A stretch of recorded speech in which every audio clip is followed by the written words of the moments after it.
Vincent Segal et Cyril Atef partagent la scène depuis plus de 10 ans avec le duo Bum Cello. Récemment en concert à Schiltigheim, Vincent et son violoncelle nous ont accordé quelques minutes d'entretien.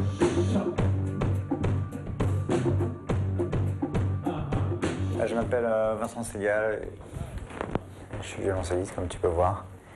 Et en fait je suis la partie cello de Bum Cello. Cyril Atef, c'est mon alter ego et en fait tout ce que tu ne vois pas ici c'est lui en fait. C'est-à-dire il est très grand, il est assez excentrique, il est habillé Dixit Dick and Garn comme un sapin de Noël, c'est-à-dire qu'il y a du rouge, du violet, ça tape bien. Et voilà, et on a un duo depuis 10 ans qui s'appelle Bum Cello en fait, et qui est basé sur l'idée de monter sur scène et à chaque fois de faire une fête différente, c'est-à-dire comme on n'est que deux, si Cyril a envie de jouer certaines choses, il va rentrer dans un certain style de jeu et après je vais commander autre chose ou l'accompagner ou proposer ou délirer sur ce qu'il lui fait ou au contraire calmer. Ça dépend. On fait danser aussi tous les deux, souvent on aime bien.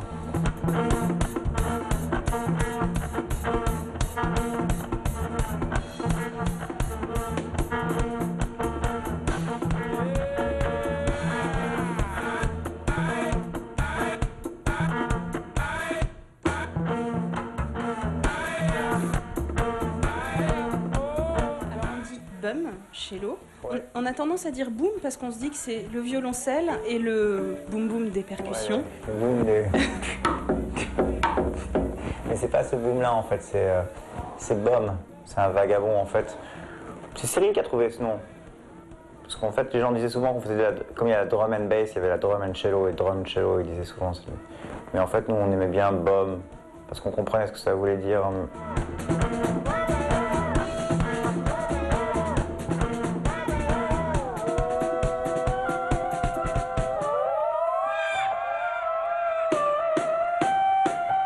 C'est vrai que moi, ce qui me fait le plus marrer, c'est qu'on est rangé dans le rayon électronique et qu'en fait, en électronique, je suis vraiment une brêle. C'est-à-dire que je suis même pas à faire un SMS.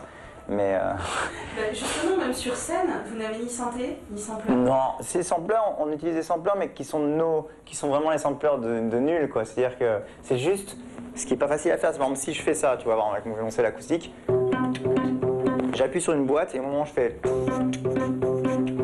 là je rappuie et ça fait tung-dac, tung-dac, tung-dac, tung-dac, et du coup je peux faire autre chose, mais ça tout le monde utilise ce genre de boîte. Sauf que nous, ce qu'on aime faire avec, c'est créer des choses assez complexes. Où tu as l'impression que ça sonne électronique, mais c'est juste la manière de jouer. Par exemple, si je fais ça amplifié, tu crois que c'est une caisse claire ou...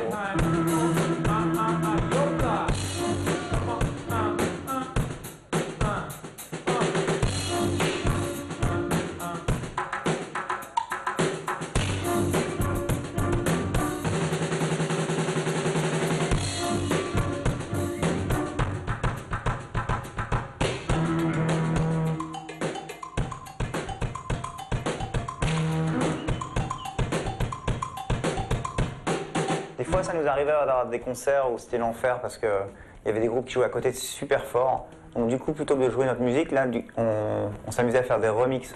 On remixait Cyan Soupacro, c'est-à-dire que Cyril avait fait des batteries pour eux, on les connaissait. On entendait ce qu'ils jouaient au loin, mais c'était tellement fort que du coup, on disait aux gens, vous allez voir, on va vous faire un remix en direct de ce titre. Et on jouait le même titre, mais on déformait un peu, et les gens entendaient les deux scènes ensemble. On utilise des choses comme ça. Si par exemple, il y a un musicien qui a un copain ou quelqu'un qui est en première partie ou en deuxième partie qu'on adore, il peut très bien passer la moitié du concert avec nous sur scène, ça nous gêne pas du tout. Ça arrive souvent aussi.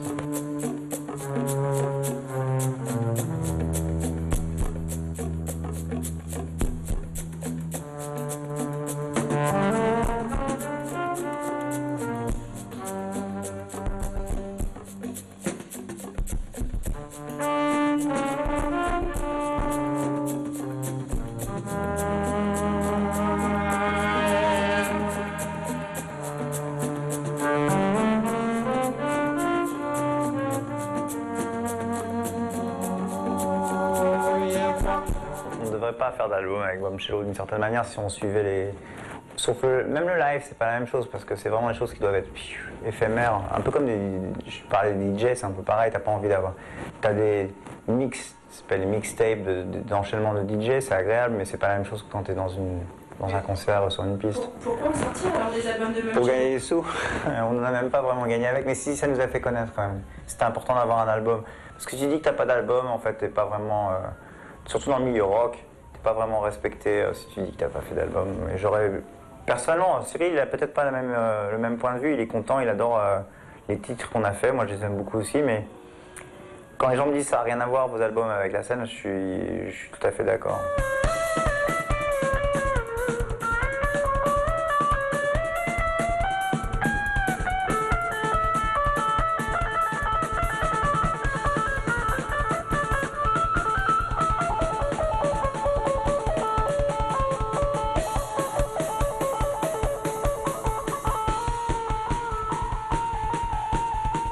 Beaucoup de musiciens que j'ai connus il y a plus de 10 ans, Pierce Faccini, j'ai connu avant, même Cyril, je le vois toujours. C'est comme des frères, tu vois. C'est pas. Quand tu te connais que tu as 16 ans ou 17 ans, tu vois. C'est comme quand je vois, je sais pas, des vieux groupes de rock qui jouent ensemble, qui se voient, il y a un truc que tu peux pas imiter quand tu as que 2 ans d'existence.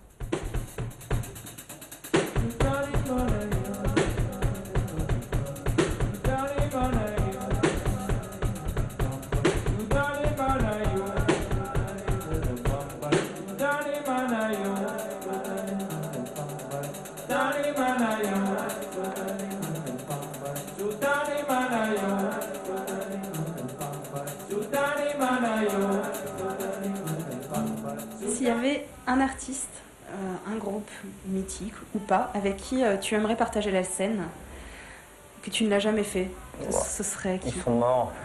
Bah même si... Muddy Waters ou Pablo Casals ou Si je sais tu pas. fais avec Muddy Waters par exemple. Je ferais.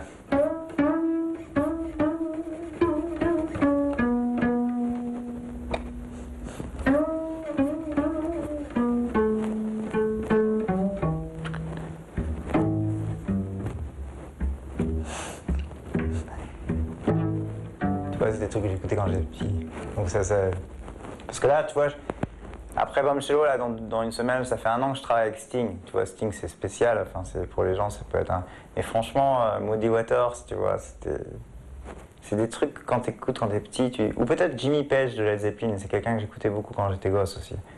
J'aimerais bien juste jouer un jour à violoncelle, guitare, mais ouais, Muddy Waters, à chaque fois que j'entends sa voix, c'est comme si c'est mon grand-père qui chante, tu vois, un truc comme ça.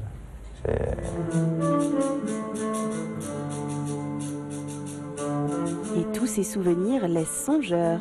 Cela dit, le classement Impulsion DNA, c'est maintenant.